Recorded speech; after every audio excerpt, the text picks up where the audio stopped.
Hello everyone, welcome back to Parmar Academy. In our last video, we discussed how to describe line graph.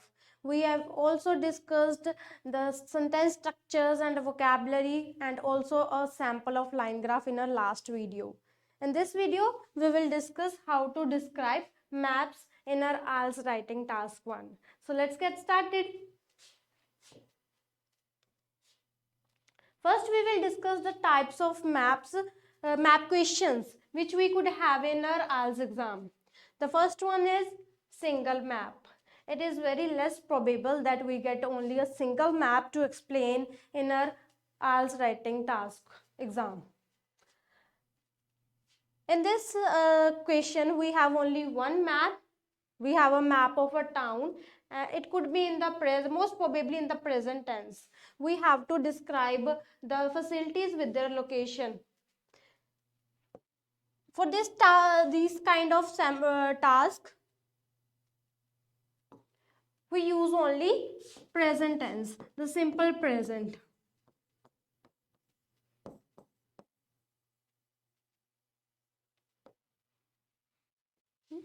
Next type is two map questions. The first one is past. Means we have two maps and both the maps are in the past tense.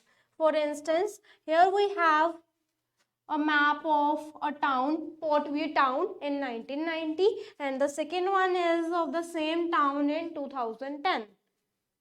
For the first map, we have to use only simple past tense, like which facilities are present. We will use only was, were.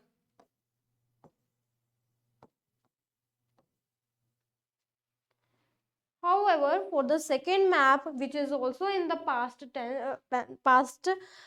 we will compare it with the first one. Again in the past, but for the second one, we will use a passive voice. Passive. Why we have to use the passive voice? Because we have to focus on the facilities that underwent any change instead of the person or the authority who changed these facilities. So we have to focus on the change or the action. That's why we use only passive voice for describing the second map. Next, move to the next type, which is again two maps, but in this the first map is in the past and the second map is about the present. So in this we have given a map of a park, a map of science park in 2008. We have the layout of the science park which was there in 2008, and we have to compare it with that of today.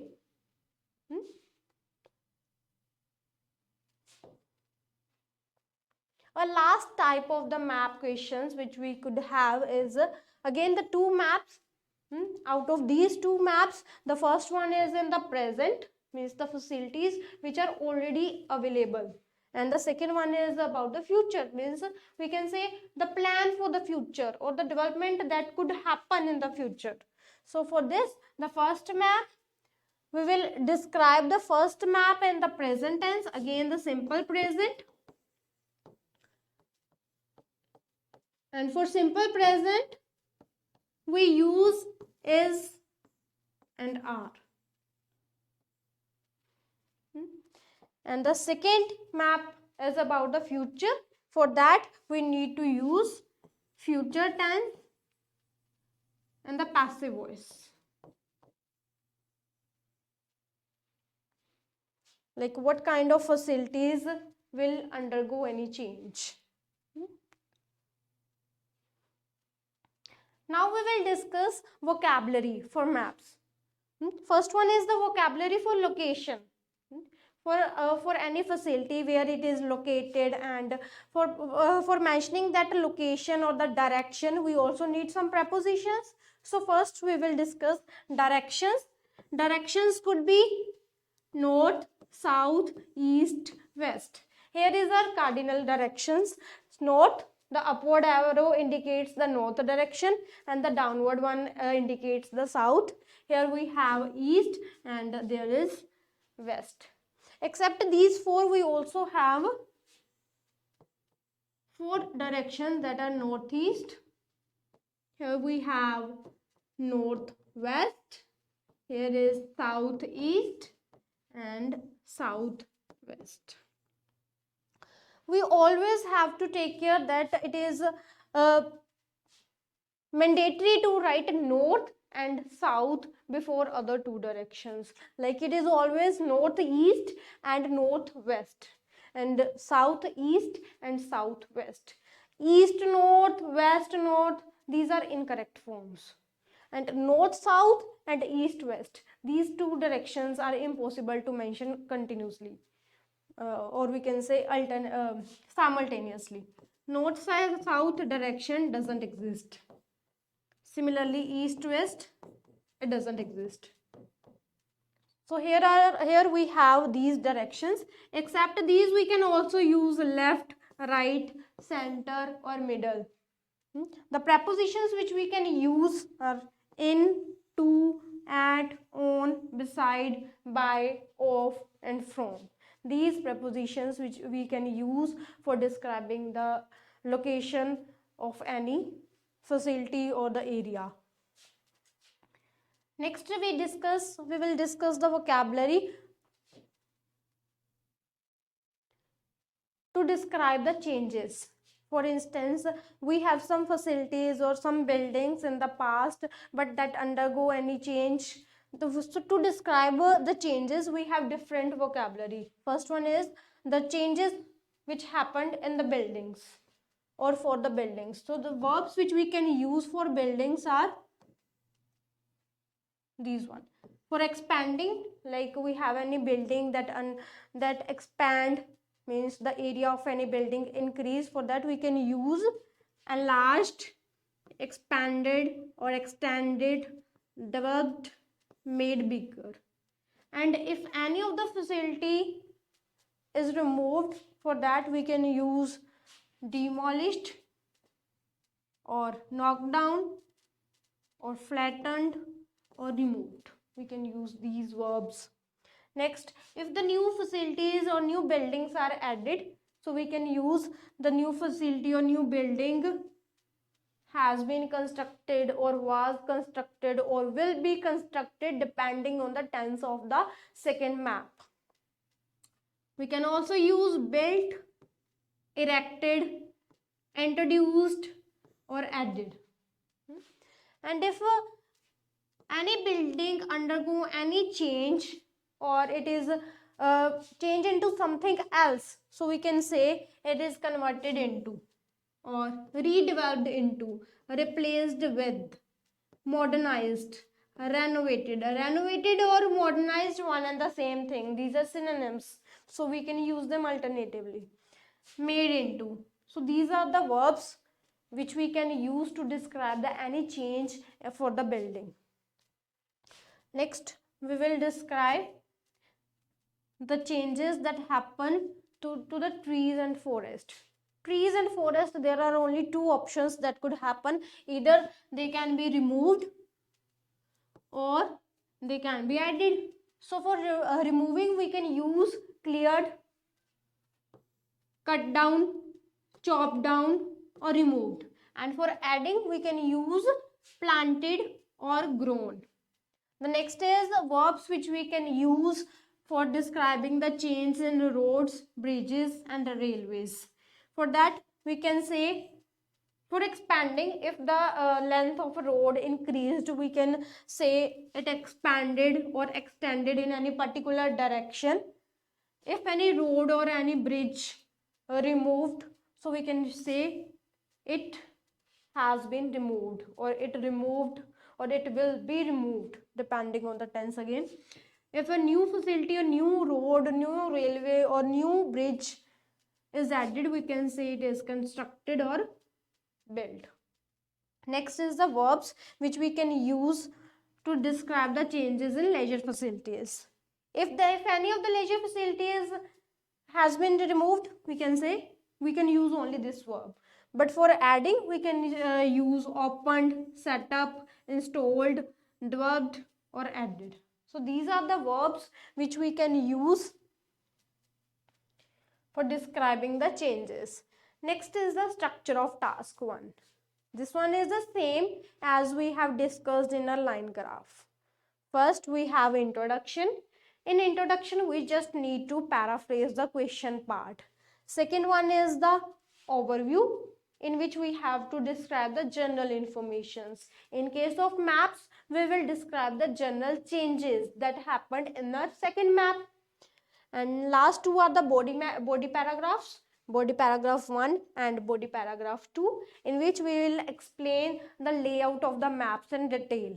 So let's discuss a sample. Here is a today's task which we will discuss. First, let's read the question part. The plans below show a public park when it first opened in 1920 and the same park today. It means they are comparing a map of the past with the map of present. It means today. Summarize the information by selecting and reporting the main features. We have to focus on the main features and make comparisons where relevant. So let's observe our maps. We have a Grange Park in 1920. Here we have different facilities like entrance to the Arnold Avenue, entrance to the Eldon Street. Here we have fountain in the middle. We have 3 rose gardens, seats for the visitors. Here we have ponds for water plants, glass house. So these are the facilities in our first map. In the second map, which is of the present time, and this entrance, it has remained same. A rose garden is installed in the center. A cafe is there. And one more rose garden. The stage for musicians is converted into the amphitheater for concerts. At this corner we have a children's play area instead of the ponds, and here we have a water feature. And one more thing, they have also added a car park facilities underground. So this is our today's task. We will discuss all the paragraphs, that is introduction, overview, body paragraph 1 and 2 one by one. So let's move to our introduction. In introduction, we just have to rephrase our question part. So let's read our question part again. Our question part is this one. The plans below show a public park when it first opened in 1920 and the same park today. We just need to rephrase this, and we can either use synonyms to rephrase the question part, or we can change the sentence structure. So let's read our sample introduction, which I have written here. We can always start our introduction like this. The provided maps. What they are doing? They are comparing. I have written here compare instead of compares. So how we can know whether here it will be compare or compares? It depends. As per the simple present tense, it depends on our subject, whether our subject is singular or plural. For singular, if our subject is singular, we have to use the first form of verb with s or es. Whereas for plural subject, we have to use only the first form of the verb without s or es. Here we have maps. We have 2 maps, means our subject is plural. That's why I have used only the first form of the verb, that is compare, instead of compares. What it is comparing? It is comparing the layout of the Grange Park. It is written in our map of 1920 with that of the present. That means with the layout of the same park of present. So this is our introduction. It is sufficient to write the introduction in just 1 to 2 lines. So let's move to the next paragraph, which is our overview. In our overview, we have to describe the general changes, or we can say the main features that undergo any change, or the main features that are added. How we can judge whether which changes are the main features, or what should we write in our overview. For that, we need to ask ourselves some questions, like whether the changes are dramatic or negligible, means there are a lot of changes or there are a few changes. Another question which we can ask ourselves is whether the area after changes is more or less residential, whether the area is more or less green, whether the leisure facilities are added, or what are the main transformations. These kind of questions we can ask ourselves. If I focus on this map, so there is if I look at this musician, it's replaced with the amphitheater for concerts. Fonts is converted into children's play area. A cafe is installed. Water feature is installed. A car park is installed. Means various facilities are added. So we can write, there are a lot of changes. So we can write the park, the Grange Park has undergone dramatic transformations. Has undergone.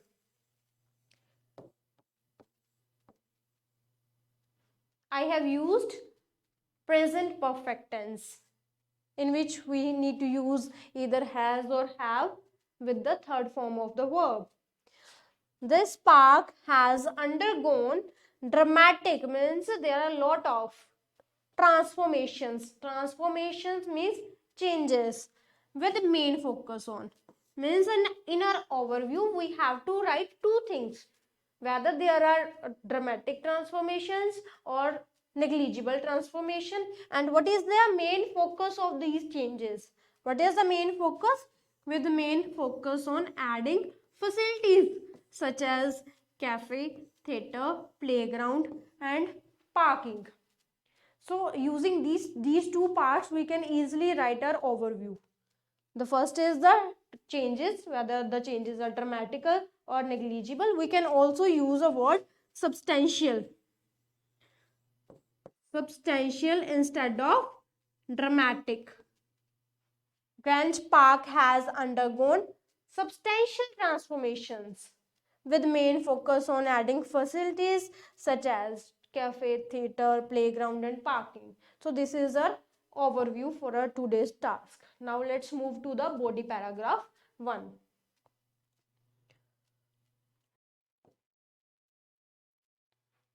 In our body paragraph 1, we just have to explain the layout of our first map. So let's start.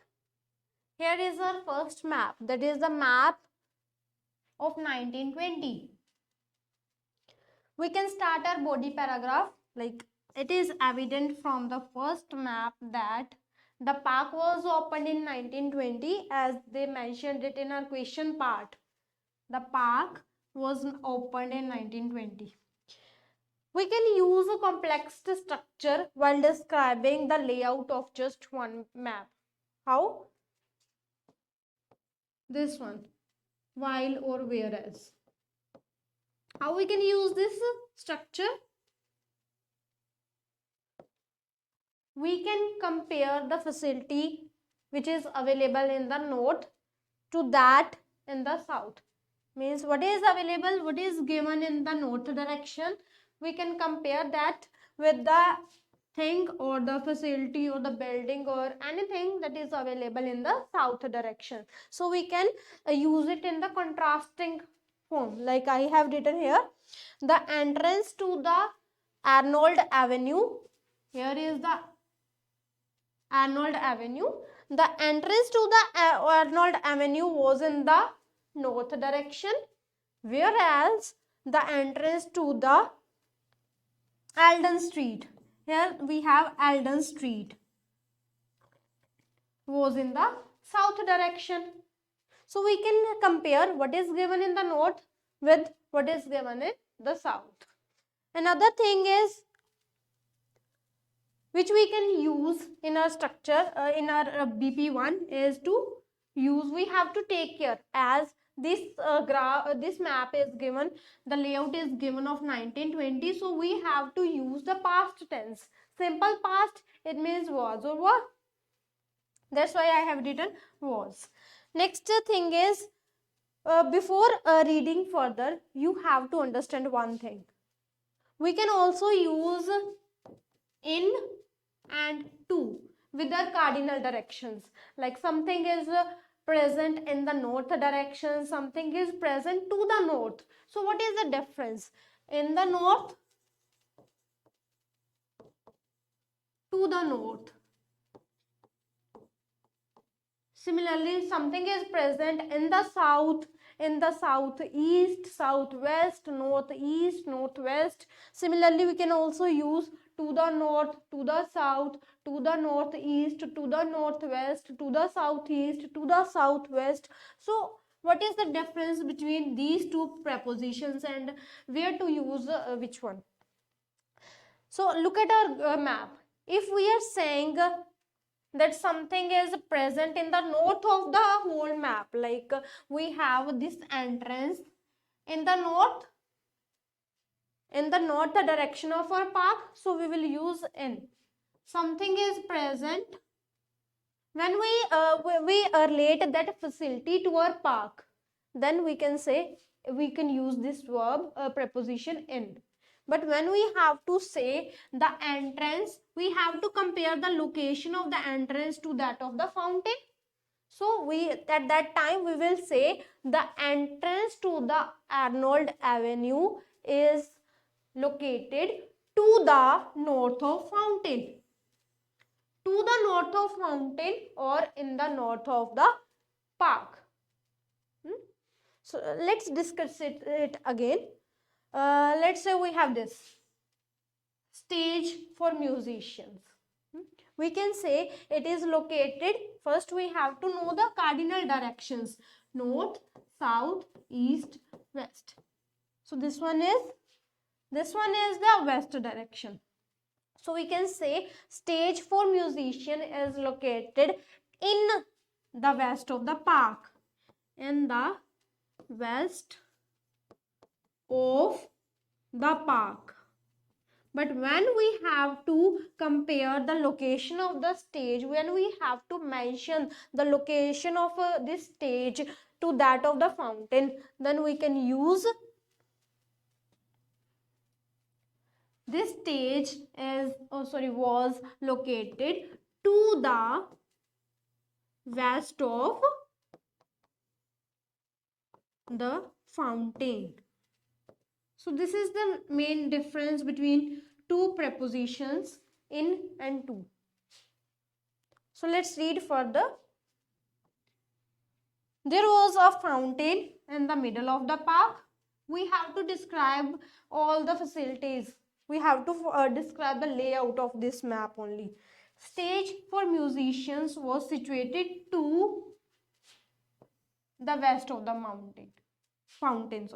Pond for water plants and glass house were located in the northeast and southeast corner respectively. We can also make a structure using respectively or orderly. Here I have mentioned two things. The first one is ponds for water plants and the another one is the glass house.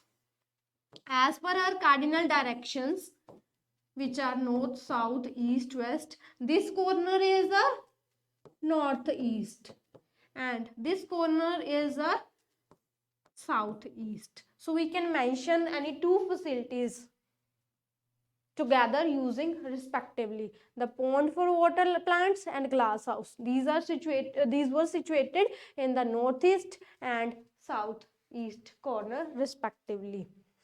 Next is 3 rose gardens and seats were there at different locations in the park. If we look at our map, Here are seats. There are a lot of places where we have seats. So we can describe the location or the direction for each and every seat as well as of that of rose garden. That's why we can easily mention that they were present at different locations in the park. So this is all about our BP1. We can also compare in a BP1 the map or the changes with our second map, but that may be complicated for some students. So it is easy to explain the layout of just first map in our body paragraph 1. So now let's move to body paragraph 2. In our body paragraph 2, we have to describe the changes only. For that, we may ask some questions. We may categorize the changes. For instance, we can make categories like the first category is the facilities that remained same. For instance, if we compare these two maps, these two entrances, they remain same. So this is the one category. Second category is any facility converted into something else. For example, the rose garden here has been converted into a cafe. Glass house is converted into a water feature. And ponds for water plants has been converted into children's play area. And also stage for musicians has been converted into amphitheater for concerts. So this is our second category. Third category is any facility that is completely newly built, means that was not available in our previous map but it has been newly added. For instance, here we have the car park, the facility of the car park that has been added in our second map, but it was not there in the first one or in the previous layout. Fourth category is demolished, any building or any facility that has been demolished. It means there isn't anything at that place. If I look at the map, we don't have any kind of such facility that has been demolished but didn't replaced with something else.